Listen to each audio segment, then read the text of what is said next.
তুমি কেন ফজরের নামাজ একটা বছর কোনো দিন ফজরের নামাজ পড়তে পারলা না? যুবক, তোমাদের মধ্যে যারা ফজরের নামাজ পড়ো না, তোমার মতো অসভ্য, তোমার মতো নির্লজ্জ, বেহায়া, তুমি খোদার জমিনে হাঁটো কেমনে? তুমি মাটির তলে হাঁটতে পারো না?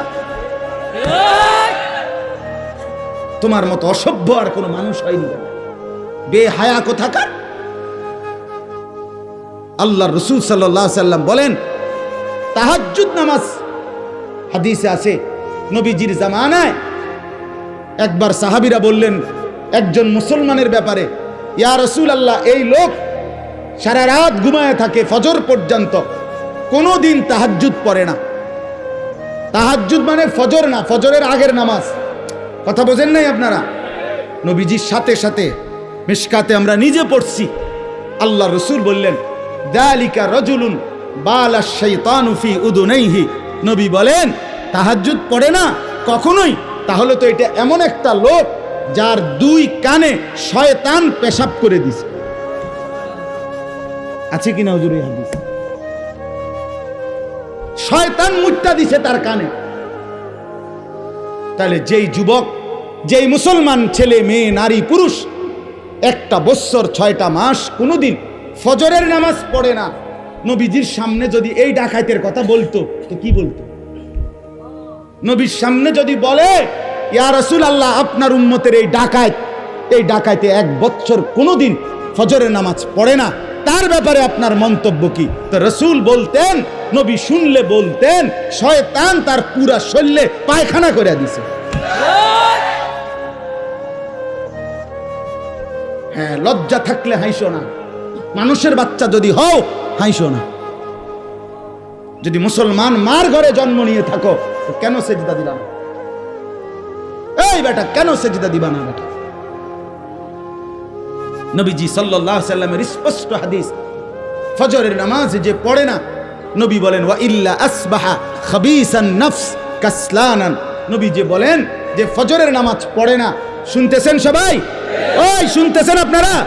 রাসূল বলছে যে ফজরের নামাজ পড়ে না, সে খবিস, খবিস, খবিস। এটা খবিস বেটা, খবিস। এটা খাবিসান নফস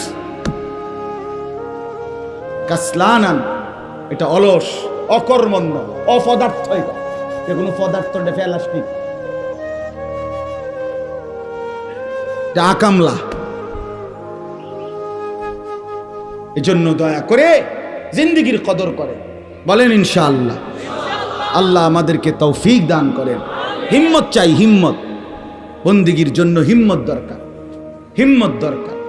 আপনারা, আমরা মানুষ, আমরা মুসলমান। আজকে বাপ আমরা আগাইতে পারছি না আমাদের খামখেয়ালির কারণে। আজকে সারা পৃথিবী আমাদেরকে বিদ্রুপ করে, মুসলমানের বিরুদ্ধে ষড়যন্ত্র করে, মুসলমানের উপরে জুলুম অত্যাচার করে, মুসলমানের যুবককে নিয়ে আপনার মস্কারি খেলে, তামাশা করে। একবার দুষ্টামি কইরা এটা যেন পাগলের মতো বানায় ফেলছে। মুসলমানের যুবককে একবার বেঈমানে বলে চুল এদিক দিয়ে কাইটা ফালাই দে, হেতে লাখ লাখ যুবক ফেলে দিল। পরের মাসে বলল, বেঈমানে বলল যে এবার চুল এদিক দিয়া ফালা, এবার দিল এদিক দিয়া ফালাইয়া। পরের মাসে বলল চুল চারিদিক থেকে কাইটটা একদম সমান কইরা মাঝখান দিয়ে একটা পাখির বাসার মতো চুল রাখ। যুবক এটাও লাখ লাখ করলো। তাহলে তোমারে যে পাগলের মতো, ছাগলের মতো তোমারে ঘুরাইতেছে, তুমি আহাম্মক বুঝো না? তুমি বুঝো না? হ্যাঁ, তোমারে 3 বছরের ভিতরে কয়টা ফ্যান বদলাইলো? আমার 42 বছরের ভিতরে লুঙ্গি বদলাইতে পারলো না। অসুবিধা কি? তোমারে কে এতবার ফ্যান বদলাইলো? একবার সিফা, একবার ডোলা, একবার মারু আপ প্যান্ট, একবার ফুল আপ প্যান্ট, একবার মাঝখান দিয়ে সিরা, একবার পিছন দিয়া তুমি টাইন নাইডারে উদাও, কাইডারে একবারে রাবার দিয়ে এনে গলার লগে লাগাইলে তার না। বাচ্চাদের কি ফ্যান কয়? এই যে একটা ফ্যান হাফ প্যান্ট আছে না, এটা গলা সহ লাগাই এলা। ঘটনাটা কি বুঝা তো উচিত। আরে আমার লইয়া ক্যারিং শুরু করলো। আমি তো প্রায় বলি, আমি যদি এই লোকটারে এখন বলি, এই ছেলেটারে যে তুমি একবার দাঁড়াও, দাঁড়াইলো, আবার বইলো, এবার একটু কাইতো হইলো, আবার এদিকে কাইতো যে ঠ্যাং দুটো আলগি দাও, দিল ঠ্যাং আলগি। এরপর হে কি কইব আমার, কবিটা কি পাগল ধরে আনছে। কথা বলেন না, বলবে কি না? আরে আরে এটা কি পাগল রে, এবারে আমারও নিয়ে গেরুম শুরু করছে কি, একবার কয় ডাইন দিকে, একবার কয় বাম দিকে, একবার কয় ঠ্যাঙ্গাল কি দাও, বলবে কি না? বলেন না কেন? যেই কোনো মানুষ বলবে এটা যে আমারও লই একাই পাগলামি শুরু করলো। তো আজকে মুসলমানের ছেলেদেরকে নিয়ে, যুবক যুবতীদেরকে নিয়ে বেঈমান এরকম তামাশা খেলতেছে, তামাশা মজাক করে, ঠাট্টা করে, খাই দেহি চাই চুল এন দিয়ে কই হালাই তো দেহি ভালাইনি, হ হালা এন দিয়ে ফালাই তো দেহি ভালায়, যেটা কয় বেঈমানে ওইটাই করে, যেটা বলে বলছে বেড়ি লইয়া মোটরসাইকেল চালাও, হ্যাঁ দিল তো ছাইরা, ঢাকাতে ছাড়লো, কক্সবাজার গিয়ে থামলো। অসভ্য মেয়েরা বলছে পিছন দিক দিয়া জড়াইয়া ধরো, এটাই ডিজাইন, দিল জড়াইয়া ধইরা, লাখ লাখ মানুষ দুই পাশে রাস্তা থেকে দেখতেছে, আর এই অসভ্য বেহায়া একটা যুবতী সে যুবকের পিছন দিয়া জড়াইয়া ধইরা ঢাকা থেকে চিটাং যাইতেছে। হায় হায় হায়, মানুষ এত নিকৃষ্ট হয় কেন? মানুষ এত নির্লজ্জ হয় কেন? মানুষ এত বেহায়া হয় কেন? বলেন মিয়া, জিন্দিগি মানেই মোবাইল, জিন্দিগি মানেই ফেসবুক, জীবন মানেই ইউটিউব, জীবন মানেই এই বড় মোবাইল। আমরা পৃথিবীতে আসছি শুধু এই মোবাইলের জন্য ভাই। রাত নাই, দিন নাই, সকাল নাই, দুপুর নাই। আহা, কেমনে বললে বুঝবে? আমার মাঝে মাঝে পাগলের মতো অস্থির হয়ে যায় যে হায়, কেমনে বললে বুঝবে আমার সন্তানেরা, আমার বন্ধুরা, আমার ছেলেরা, আমার যুবক যুবতী বোনেরা, ভাইয়েরা কেমনে বুঝবে যে এটা তো তাদের জিন্দিগি শেষ করে দিচ্ছে, জীবন শেষ করে। অভিভাবকের গাফলতি, সন্তানদের বেপরোয়া জিন্দিগি, আমাদের দেশ, আমাদের সমাজ, আমাদের ইসলাম, আমাদের দ্বীন একেবারে শেষ করে দিচ্ছে। অভিভাবকও গাফেল, সবাই গাফেল, সবাই গাফেল। আল্লাহ আমাদেরকে মাফ করে দেন। এজন্য প্রিয় ভাই আমার, ফিরে আসেন, প্রত্যেকের কাছে অনুরোধ করছি, আল্লাহ তাআলার বন্দিগির দিকে ফিরে আসেন, ইবাদতের দিকে ফিরে আসেন। আল্লাহ তাআলা প্রত্যেককে তৌফিক দান করেন। আমি একটা আয়াত পড়ছি, আয়াতের তর্জমা বলি, কথা শেষ হয়ে যাবে ইনশাআল্লাহ। কোরআনুল কারীমের 9 নম্বর পারা, 7 নম্বর সূরা, সূরাটার নাম সূরায়ে আরাফ। এই সূরার 157 নম্বর আয়াত। এই একটি আয়াত আমি তেলাওয়াত করেছি শুরুতে। এবার এই আয়াতের তর্জমাটা বলি। আগে পুরা আয়াতের ব্যাপারে দুইটা শিরোনাম বলি, সংবাদ শিরোনাম, শুরু কথা আগে শিরোনাম বলি আর কি। শিরোনামটা হলো এই, আল্লাহ তাআলা এখানে দুইটা কথা বলছেন, মৌলিক কথা। এই একটি আয়াত, এক হলো আল্লাযীনা ইয়াত্তাবিউনার রাসূল। কথাটা খেয়াল করেন, শুনতেছেন সবাই? আল্লাহ তাআলা বলেন যারা অনুসরণ করবে রাসূলকে। কাকে? এই একটা কথা। এরপর আরো কিছু কথা আছে, এটা পরে কম। কি? তার 1 নাম্বার কথা হলো যারা অনুসরণ করবে রাসূলকে। রাসূল বলতে কে? প্রিয় নবী সাল্লাল্লাহু আলাইহি ওয়াসাল্লাম। এরপরে লাস্টের দিকে আইসা আয়াতের শেষে আরেকটা কথা আছে, ওয়াত্তাবাউন নূরাল্লাযী উনজিলা মাআহু, এবং যারা অনুসরণ করবে ওই আলোকে, ওই নূর যেটা আমি আমার রাসূলের উপরে নাজিল করেছি। সেটা কি? কোরআন। সেটা কি?